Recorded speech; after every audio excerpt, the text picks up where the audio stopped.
I'm home. This is wonderful to be here. Welcome to all of you familiar faces in this room. And I would just also say home. After Becca Tarnas's talk, I want you to listen to this with multiple layers underneath what is happening on the screen. It truly is a participatory event. In my life, I've been taken by the archetype since I was a child and watching the reruns of Eisenhower liberating the camps. And then civil rights came along and also again. So I go back and forth, what's individual and personal and what is archetypal? And I just sat through an amazing talk that had me shudder all the way. So I'm home. So, who is Etty Hillesum? And I guess I would say one of the main purposes of this talk is to introduce Etty Hillesum to people in this country. She is not well known in this country.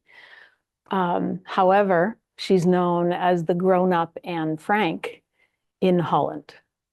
So in walking in her footsteps in 2000, I will just say this before I start, in 2006, I also encountered the time and timelessness coming together. I was just telling John last night about this event, but I will just share it. As I walked from Etty's home, where she lived, near the Rijksmuseum, to Julius Spier's house, who was her Jungian analyst. As I walked towards Spier's house, there was an African woman on a bicycle, and I asked her if she knew of Etty Hillesum, and she said, "No, I've just been here a week. I moved here." She was from Ghana, and she said, "But there's an older woman in the flat beneath in my building. She might know of her." And she said, "Let me go in and ask if she'd be willing to speak with you." I said, "Great." I said, "Let her know a psychologist from California is here." And then I thought, I should think better of saying that. She might not let me in. Thank goodness she spoke English. And Jeteke Freide let me come up into her flat. And it just so happened that Jeteke Freide was someone who was hidden in the Dutch countryside, Jewish. And she was best friends with Margot Frank, Anne's sister. So I could feel time and timelessness as I sat looking out the window to Spier's flat and sitting with her, and became friends with her over time for 12 years. So I am in the ethos of this place. All right. Etty Hillesum was often thinking about future generations. She was thinking about us. Given the catastrophic nature of her moment in history, and because of the greater possibility that her life would be cut short. After all, Hitler assumed power in 1933 when she was 19 years old. It is possible she knew of Jung before 1941 when she met Julius Spier, who was trained by Jung for multiple summers in Switzerland, a German Jew from Berlin who was outrunning Hitler in coming to Amsterdam, the city of tolerance. His archetypal perspective was welcome. And she wants to show us a direction on how to get out of the mud. She knew then, she always thought in the future. And she says, to sum it up, I would say this: Nazi barbarism awakens in us the same barbarism which would work with the same methods if we were allowed to do what we want today. This barbarism of ours, we must inwardly reject. We must not cultivate this hatred within us, because then the world will not get any further out of the mud. out of the mire, as she called it. So I am going to skip over this slide because you have all heard Tom Singer, and obviously we know about his theories and cultural, what he's done around cultural, individual then to cultural complexes. And so I would just say it's very clear in this particular talk how important our time in history, country of origin, our governments, open or closed, our parents and their conditioning from social life to religious or spiritual life, our race and ethnicity, our societal class or privilege, cultural complexes, much like individual ones, drive our collective thoughts and actions. As larger groups, we know about them. They're autonomous, they're repetitive, they validate their own point of view, they're resistant to facts, and they can be simplistic. And we know from Singer all the things he said, but I will stop here and just say, I tried to, in the most simplistic way, look at her time and those binaries and our time and our binaries.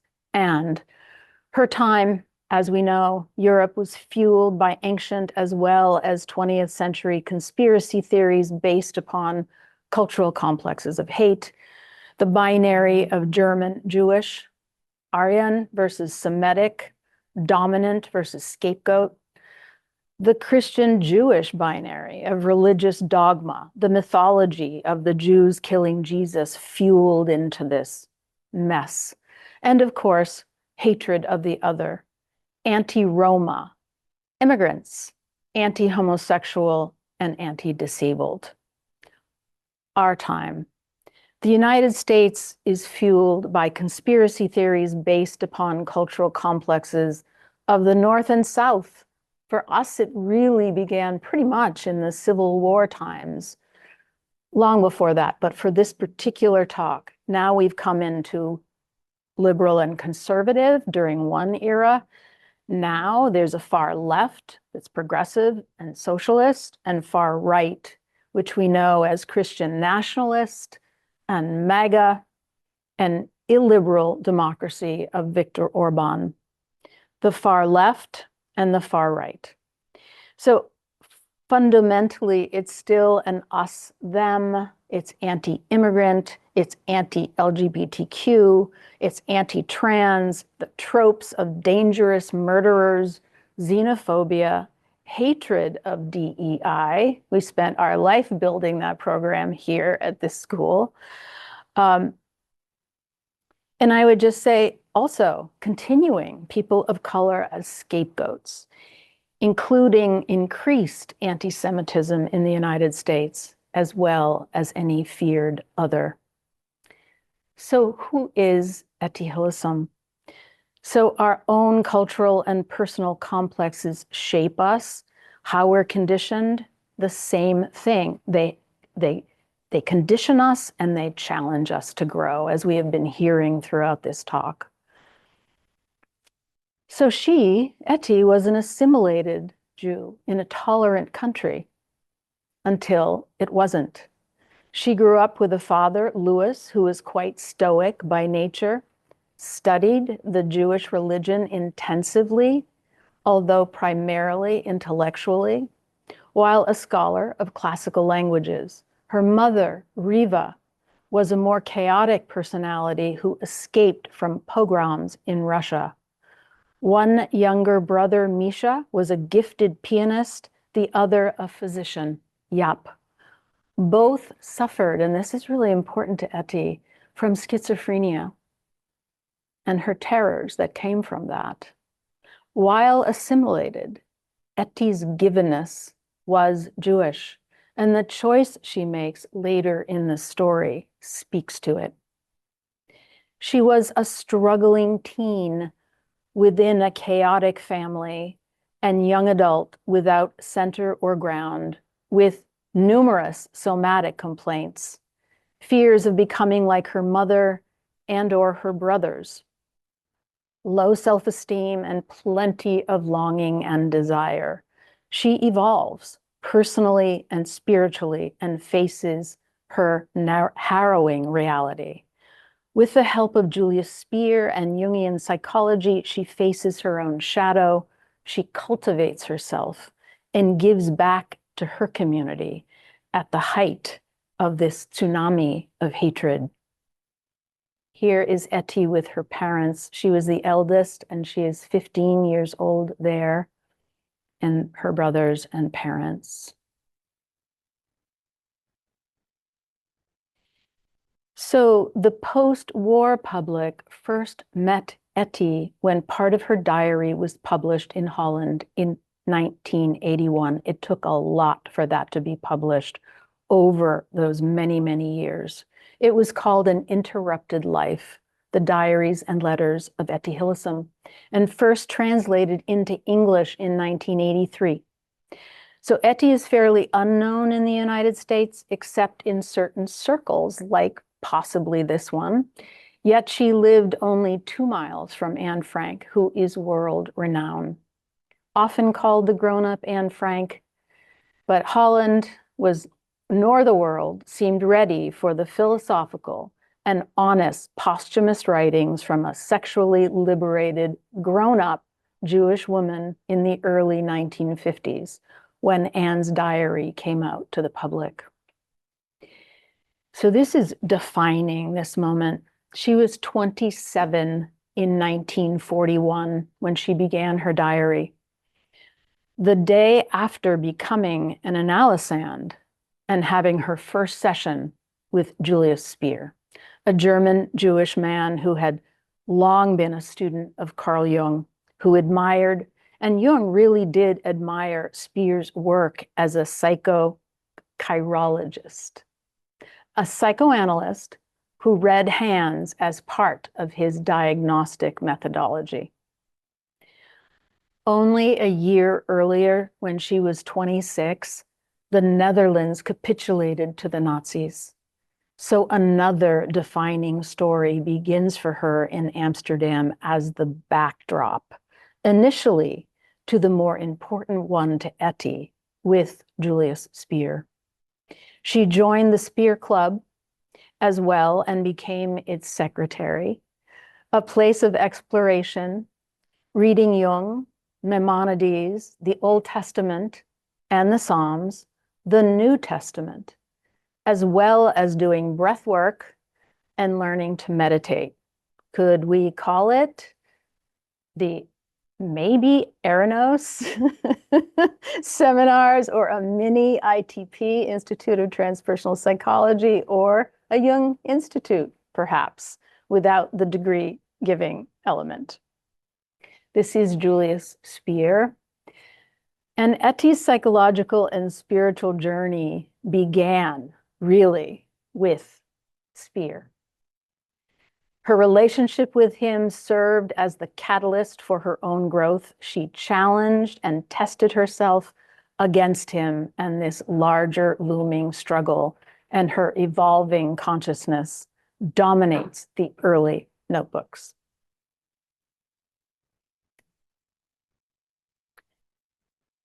Her times, historical context. Most of us know the basics of the historical context of the Holocaust. Most know that the author of The Final Solution, Adolf Hitler, was on a mission to rid Europe of all Jewish people, even when beginning to lose the war by early 44. In my book, I speak about the big lies of Hitler's time and the big lies of our time, and how the methods are similar. Conspiracy theories, propaganda, doubling down then and now. Ubiquitous social media and disinformation, and doubling down again and again. Then and now, democracy was being challenged. A quick story. Etty's run-in with her former law professor. She was trained as a lawyer in law. Professor Bonger, a few hours after the Dutch capitulation to the Nazis on May 14th, 1940.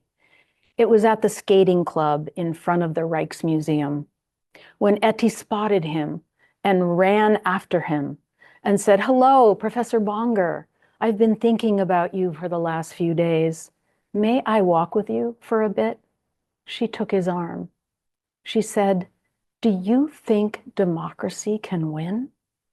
And he, "It's bound to win, but it is going to cost us several generations."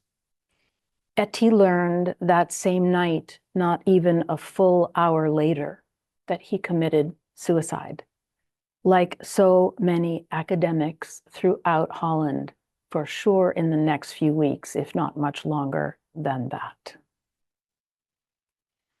I am now going to pivot to the reason we have so much about her at our disposal, and she has a 600-page diary. And it's a massive diary. And so I have just, for this talk, decided to show you a model around her self-realization or her individuation. And I have used she was most the theologically oriented Jungian as well as a philosopher in her way. She's connected to this school as well, Carol Christ. And it's really about Etty's evolution of consciousness. And there are so many more quotes. The depth of this woman is profound. So the first one, nothingness, being lost, fearful, tearful, and stripped of strength. And that can become suicidal. And this is Etty's quote from the beginning. The day after meeting with Spier for the first time, she said, "A small slice of chaos was staring at me deep down inside my soul. I wanted a car to run me over and thought, well, I must be out of my mind. Like the rest of my family, something I will always think when I feel the slightest bit desperate. But I know again now that I am not mad. I simply need to do a lot of work on myself before I develop into an adult and a complete human being. And you will be helping me, won't you?" Next stage, awakening insight, becoming present to what arises. It's the beginning of individuality, budding autonomy, beingness, and personal independence. And she says, "Hearkening to myself and to others and to the world. I listen very intently with my whole being and try to fathom the meaning of things. I'm always very tense and attentive. I keep looking for something, but I don't know what. What I am looking for, of course, is my own truth, but I still have no idea of what it will look like." New naming, a reconstituted orientation to self and the world, facing reality, overcoming the dualisms, and her notion of God keeps evolving. And she says, "But I don't fool myself for one single moment about the gravity of it all. Yet sometimes I can take the broad historical view of the measures. Each new regulation takes its little place in our century, and I try to look at it from the viewpoint of a later age. And the suffering, the ocean of human suffering, and the hatred, and all the fighting, that what they are after is our total destruction. I accept it. I know it now, and I shall not burden others with my fears. I shall not be bitter if others fail to grasp what is happening to us Jews. I work and continue to live with the same conviction. And I find life meaningful. Yes, meaningful. Although I hardly dare say so in company these days. Living and dying, sorrow and joy, the blisters on my feet and the jasmine behind the house, the persecution, the unspeakable horrors, It is all at one in me. And I'm going to just read the next quote because this is a quote from Jung that she copied into her diary 3 different times. So pretty important for her. This is this. I know people for whom the encounter with the strange power within themselves was such an overwhelming experience, they called it God. So experienced, God too is a theory in the most literal sense, a way of looking at the world, an image which the limited human mind creates in order to express an unfathomable and ineffable experience. The experience alone is real, not to be disputed, but the image can be soiled or broken to pieces.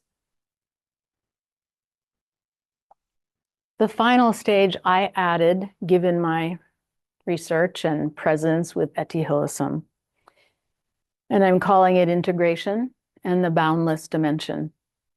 It's where all that's gone before is integrated, and there is a realization of the boundless dimension and a convergence of immanence and transcendence. The heroine's journey is to come back into this mechanized world of concentration camps, to give back. I'm just going to read a couple of these, but the first one I'm going to read is just, to me, is so tender that it just always brings tears.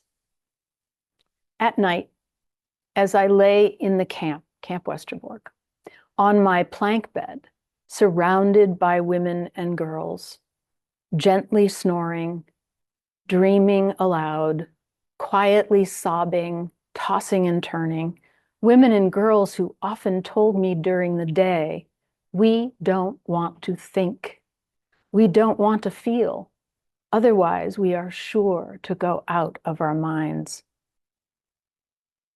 I was sometimes filled with an infinite tenderness and lay awake for hours, and I prayed, let me be the thinking heart of these barracks. The final one, the misery here is quite terrible, and yet, late at night, when the day has slunk away into the depths behind me, I often walk with a spring in my step along the barbed wire. And then, time and again, it soars straight from my heart. I can't help it. That's just the way it is, like some elementary force. The feeling that life is glorious and magnificent, and that one day we shall be building a whole new world. Against every new outrage and every fresh horror, we shall put up one more piece of love and goodness, drawing strength from within ourselves. She's also saying we must not succumb. She was resistant against the Nazis from day one. They will not take her soul. The soul. Then this is Westerbork Transit Camp, and this is her choice. She chose not to go into hiding, as many of her friends did. So her decision to volunteer via the Jewish Council and not to go into hiding has been considered as controversial by some of her closest friends, as well as by authors and reporters throughout the post-war generation. As you know, the Jewish Council came in and out of loathing for many.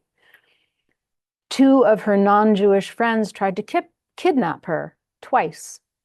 The second time, Klaus Smelik Sr., who is the father of the person who wrote the preface to my book, said this, I held Etty and tried to convince her once again of the mortal danger she was in, but she wormed herself free and stood at a distance of about 5 feet from me. She looked at me very strangely and said, you don't understand me. No, Klaus said, I don't understand what on earth you are up to. Why don't you stay here, you fool? And then she said, I want to share the destiny of my people. When she said this, I knew there was no hope. She would never come to us. And I want to add, she wanted to be a chronicler of that time.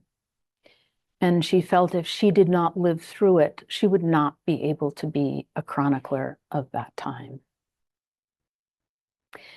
But I want to just let you know from this slide how she spoke against people questioning her. And she said this: people often get worked up when I say it doesn't really matter whether I go or somebody else does. The main thing is that so many thousands have to go. It's not as if I want to fall into the arms of destruction with a resigned smile. Far from it. I am only bowing to the inevitable. And even as I do, I am sustained by the certain knowledge that ultimately they cannot rob us of anything that matters. I certainly do not want to go out of some sort of masochism, to be torn away from what has been the basis of my existence these last few years. But I don't think I would feel happy if I were exempted from what so many others have to suffer. They keep telling me that someone like me has a duty to go into hiding because I have so many things to do in life, so much to give. But I know that whatever I may have to give to others, I can give it no matter where I am, here in the circle of my friends or over there in a concentration camp. And it is sheer arrogance to think oneself too good to share the fate of the masses. And of course, Westerbork is a world unto itself. I would say this is a place there was Etty's ability to act in many ways in that closed camp. She wrote a lot at that camp, and she also wrote with Philip Mechanicus, who was a journalist, very objective, well known in Holland at the time. And they wrote very differently about a deportation that was about to happen. So the agony of this camp is that there were weekly deportations to the, quote, East. They did not know there was an Auschwitz-Birkenau or Sobibor at that moment.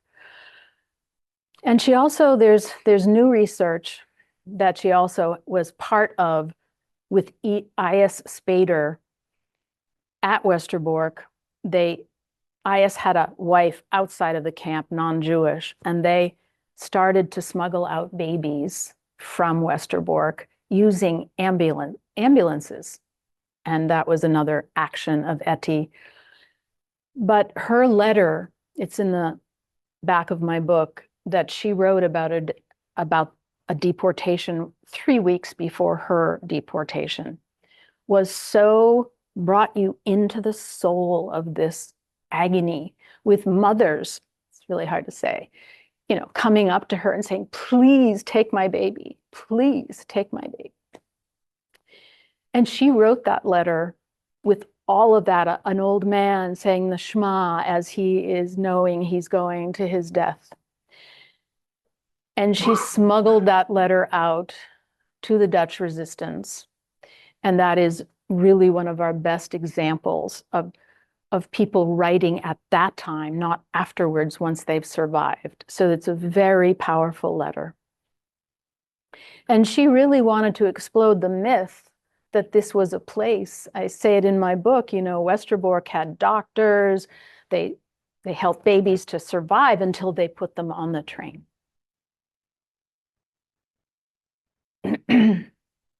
So she was deported.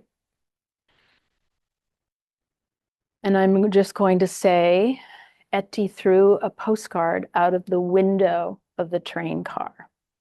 And millions of people did this on their way.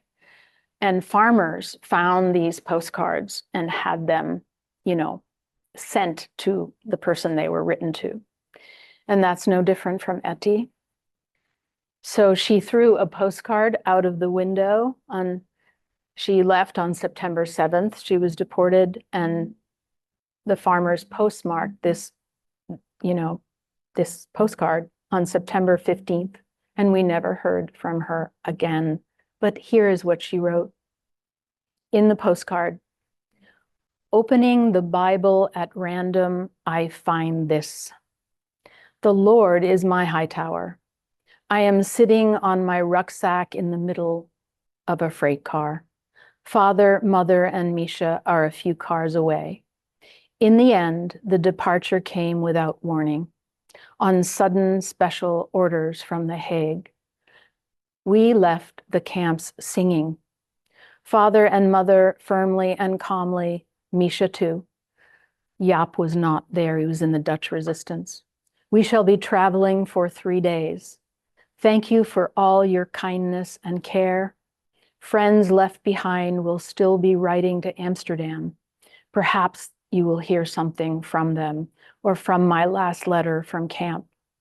Goodbye for now, from the 4 of us. And I want to make a note about singing. The only time people could sing or utter the words of the Song of Palestine, the traditional Jewish anthem, was on this train. So they would all just sing it loudly on the train.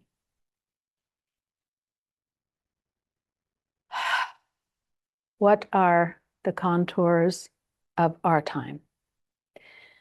After centuries of colonialism, wars of conquest, and slavery, many democratic countries have embarked upon a slow and inherently flawed trajectory toward more freedom, more empathy, more inclusion, and greater understanding of the differences and similarities among the groups of people that exist in various countries of our world.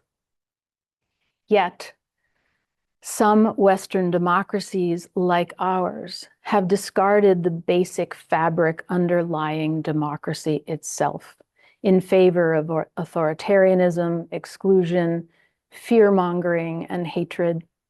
Some countries are cataloging and bombing their, quote, enemies and rejecting the vulnerable and helpless. And we know all the stories: Ukraine, Palestine, and Gaza. There are many echoes of the mid-30s and 40s in worldwide movements toward, as I have said, toward nationalism and authoritarianism, including in the US. So I just want to tell you a clip of a person who was a psychoanalyst and psychiatrist. Those of you who know Heinz Kohut's work in self-psychology. And amazingly, in 2019, after Trump was elected the first time, she wrote an article called The Relativity of Morality in the Contemporary World for the Journal of Psychoanalytic Inquiry. So Dr. Ornstein has been in this country for now 50 years. And while the US has had a multitude of its own morality questions, but none that had reminded her of the increasing signs of a collapsing moral order, social order that she experienced under totalitarian Germany until now. So I want to say this person, I spoke with her on the phone, just amazingly got through on the line, found her on the internet, she picked up the phone. She is 95. And she just died this summer at 98. And she told me all the things that she experienced that I'm sort of recounting here. But mostly I will give you her last quote of the article, which she reaffirmed for me on the phone.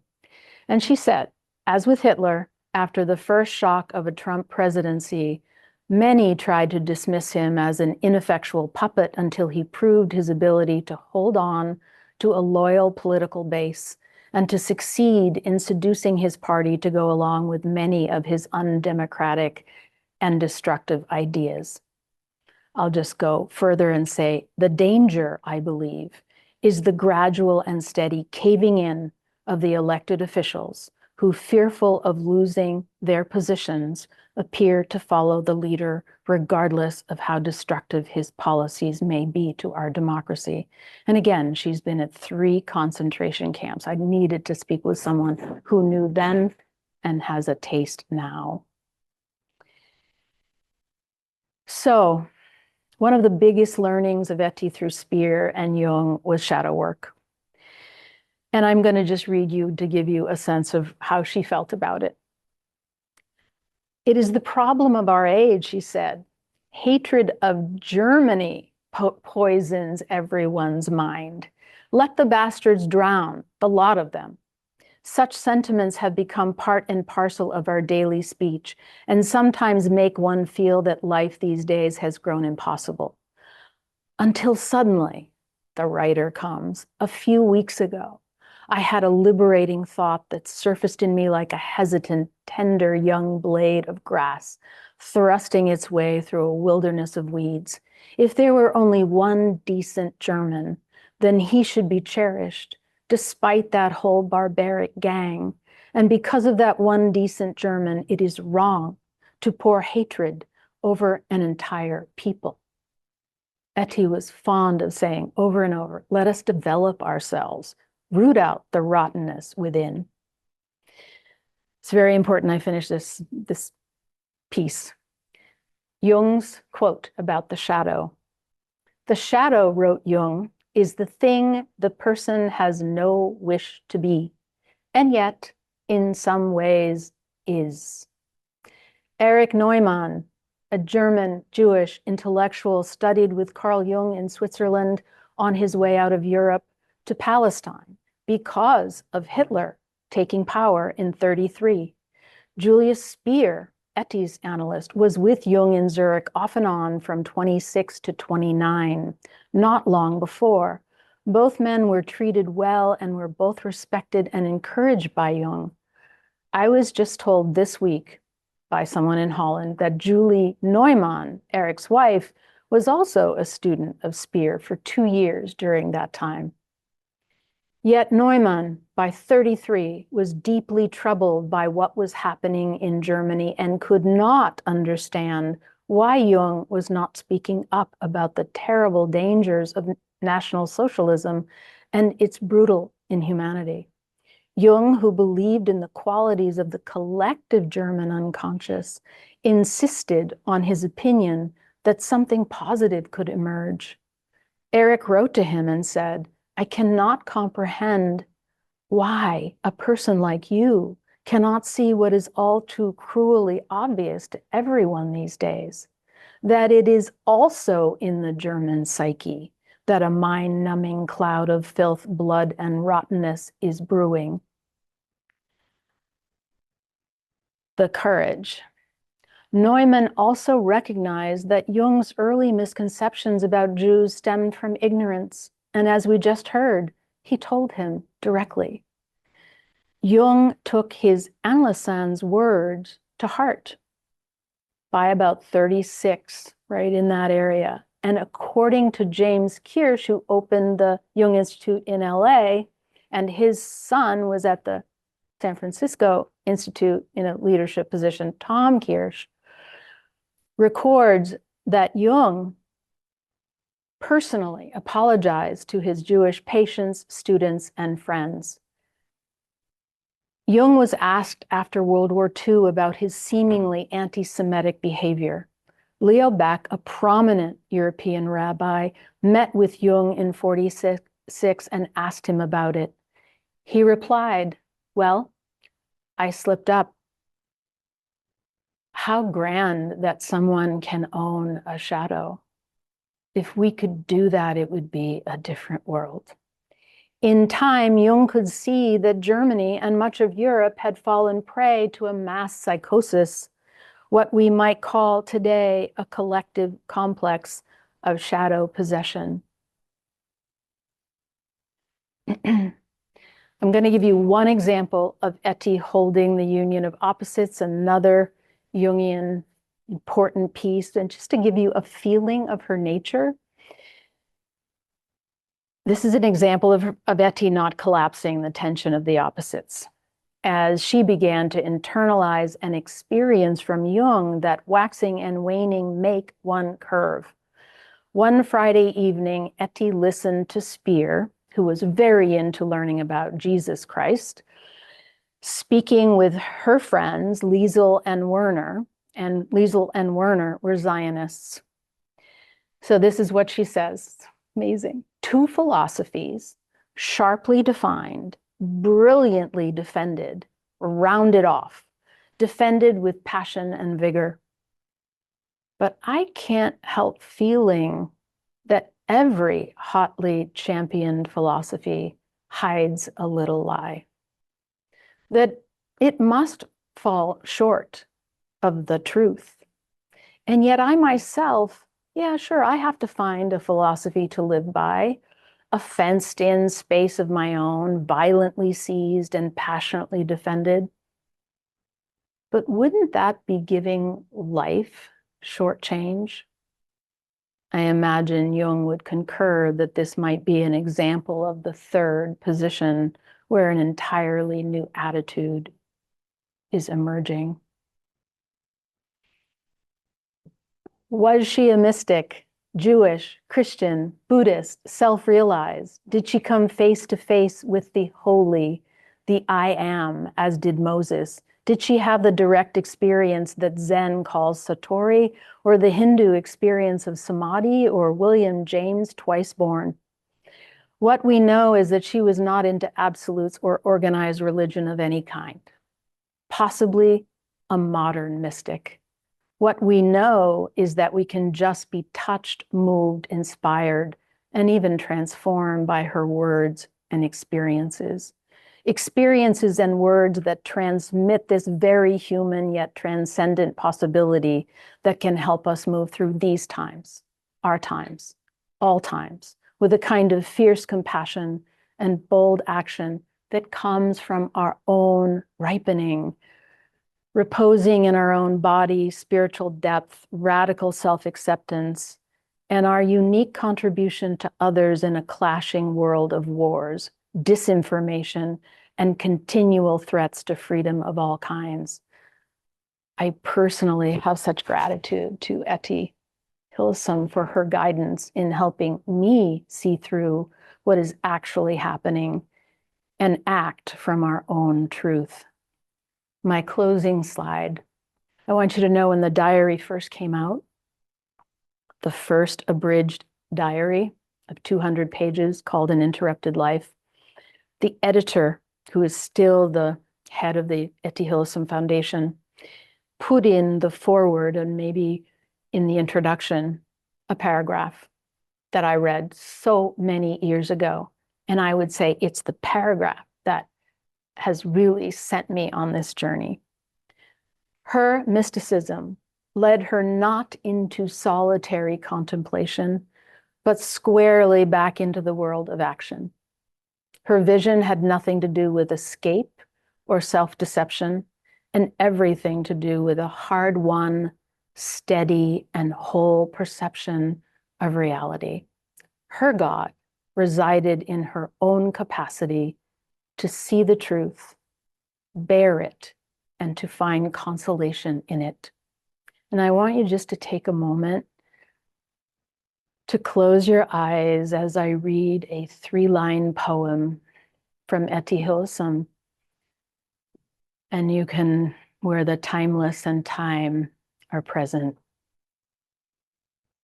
The sky is full of birds. The purple lupins stand so regally and peacefully. 2 little old women have sat down on a box for a chat. The sun is shining on my face, and right before our eyes, mass murder. The whole thing is simply beyond comprehension. I get seized by the archetype when I do this. Thank you so much, Barbara. So welcome. We have a few minutes to take some to do some Q&A. Do we have any questions from the room? And we've asked for folks online as well. Okay, we have one in the room.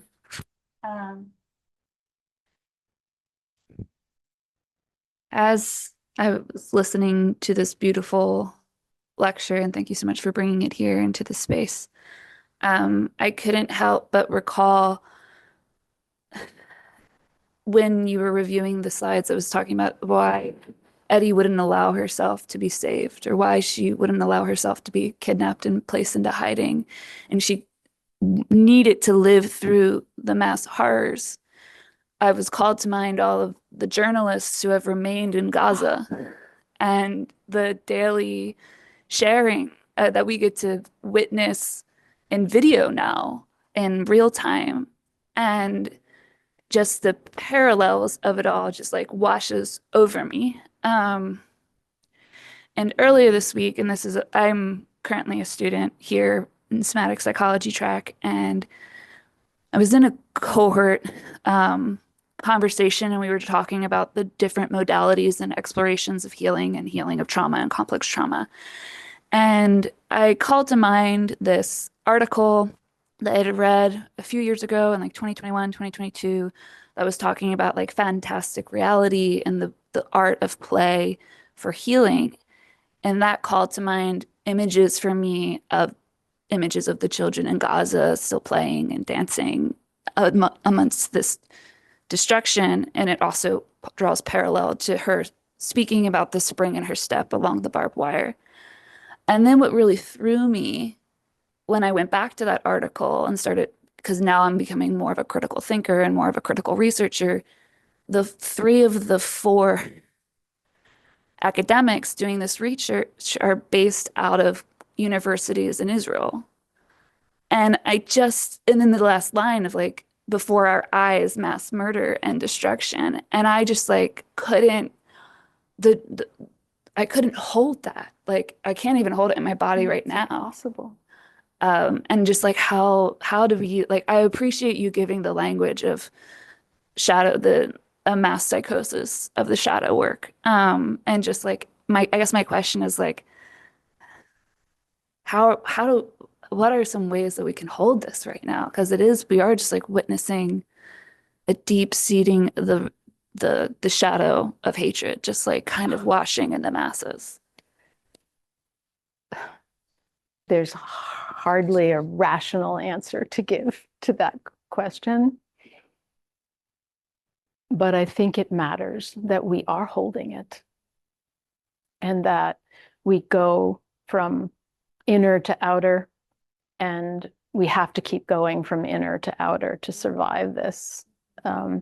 Absolutely. So that really, there are days of depression, there are days of, coming here and feeling like, oh, thank God, I'm here in this place. I mean, it's that constant, because I think it was Rick that said it the first day, we're not just coming anymore for a weekend to do a death experience. We are living this experience. She was living that experience. So I don't think I could get her fully until now, right? The irony of this journey and ending here, so immersed in her at this phase of life also for me. So thank you for that question. I have another piece about that once we hear from anyone else, I'll say something more to you. Yeah. Do we have any online questions, Dia? None online so far. Okay. Oh, actually, just kidding. Teresa, come on in. You can Teresa.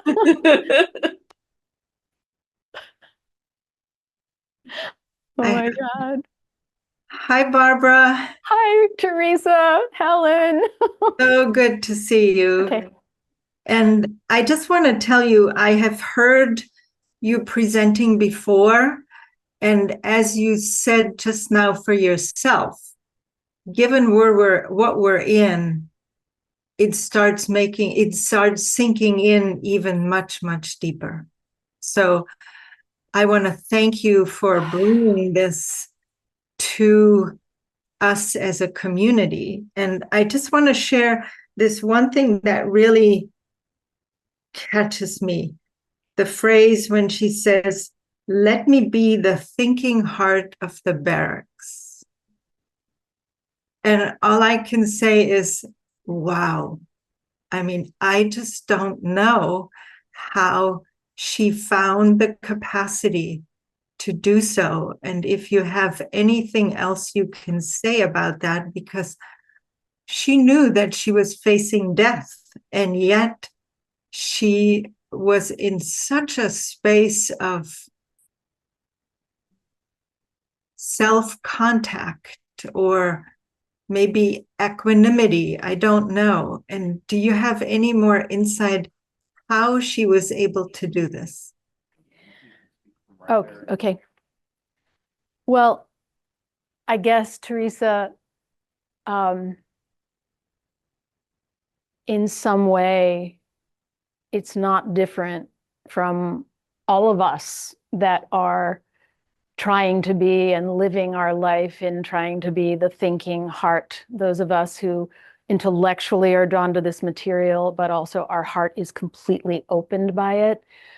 But it's also, thanks to my just past lecture from Becca Tarnas, I think it's larger. I think she was also seized by, this deep archetype, that she wanted to be the chronicler, and she wanted to live it with them and go through this experience. And as she said, it's not about masochism. It's about being present to something that it was living through her as much as she was living it. So that's the best I can do on that one. Yeah, thank you, my friend. Yes. Okay, and we have a question in the room. More of a comment. Want me to hold this? Yeah, I just witnessing, I've known you, of course, for more than 30 years from ITP More. and so on. And I still remember when you first encountered Etty Hillesum's book, An Uninterrupted Life, and how you were captured by it. And I knew about it because I was in a different group where somebody was reading that book, although I hadn't read it. And then your trip to Israel and the beginning Holland, of that research. actually, Holland. Yeah. But there was also a trip the to trip Israel. to Israel as well. Watching, yes. that was before Holland. Yes, Yeah, it still I was. remember that. Going back way back. Way back, yes.